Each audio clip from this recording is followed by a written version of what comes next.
वक्त हम लाहौर में मौजूद हैं नेशनल यूथ पीस फेस्टिवल पे, जहां पर पाकिस्तान के 4 सूबों से यूथ को इकट्ठा किया गया है मीनिंगफुल यूथ पार्टिसिपेशन को इंश्योर करने के लिए। तो आइए हम उन यूथ से जानने की कोशिश करते हैं कि वो इस इवेंट पर क्यों आए हैं, उनका मकसद क्या है।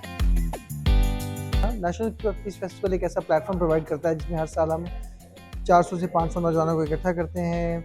नौजवान अपने जो इश्यूज़ हैं उनके ऊपर डेलिब्रेट करते हैं और साथ ही साथ जिस जिनको चैलेंजेस का सामना करना पड़ता है अपनी अपनी कॉन्स्टिट्यूंसीज में, उनके बारे में एक दूसरे को बताते हैं। ख़ास तौर पे हम ख़वातीन की शिरकत को यकीनी बनाते हैं। हम ये कॉन्फ्रेंस इसलिए करवाते हैं कि उन टॉपिक्स पे बात हो सके जिन पे वैसे आम तौर पे पाकिस्तान में नहीं होती, जैसे कि democracy, political participation of young people और सोशल कोहेजन।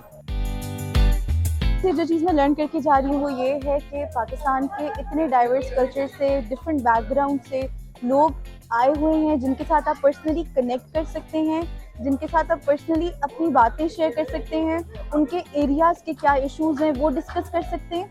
और सबसे बड़ी चीज़ जो स्टीरियोटाइप्स और टैबू टॉपिक्स हैं, जो बहुत सेंसिटिव टॉपिक्स होते हैं, उनको आप बहुत ओपन माइंडेड होके लोगों से बात कर सकते हैं। कि आपको कोशिश करनी चाहिए कि जब भी आपको मौका मिले आप ट्रैवल करें, अपने इलाकों से बाहर निकलें, दूसरे सूबे के लोगों के साथ, दूसरे शहरों के लोगों के साथ इंटरेक्शन करें, ताकि बहुत सारे जो हमारे मिसकंसेप्शंस होते हैं, जो तासुबात होते हैं, वो ख़त्म हो जाते हैं।